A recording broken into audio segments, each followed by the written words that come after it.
مگر 11ویں اسکواڈ کے commander M عالم کا اصرار تھا کہ سیبر جہاز ہاکر ہنٹر کا مقابلہ کر سکتا ہے، اور پھر لڑائی کا دار و مدار جہاز کے ساتھ ساتھ پائلٹ کی جرأت و بہادری اور قابلیت سے ہوتا ہے۔ اسی روز ایم عالم نے اپنے F-86 سیبر طیارے سے بھارتی ہاکر ہنٹر جنگی جہاز کو گرا کر یہ بات سچ ثابت کر دی کہ جہاز نہیں، پائلٹ لڑتا ہے۔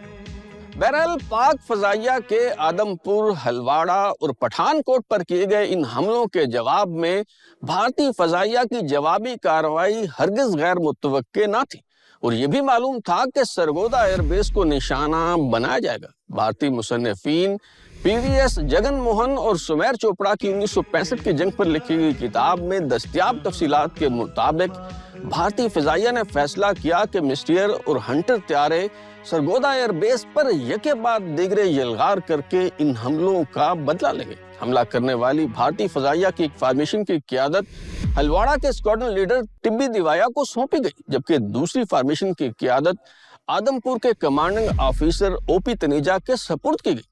طے پایا کہ 7 ستمبر 1965 کی صبح 5:55 پر سرگودا ایئر بیس کو تہس نہس کر دیا جائے گا۔ بھارتی فضائیہ سے غلطی یہ ہوئی کہ سرگودا کے بجائے آدم پور کے معیاری وقت کے مطابق حملہ کرنے کی منصوبہ بندی کر لی گئی۔ وہاں 5:55 پر سورج طلوع ہوتا تھا، جبکہ سرگودا میں طلوع آفتاب کا وقت 6:10 تھا۔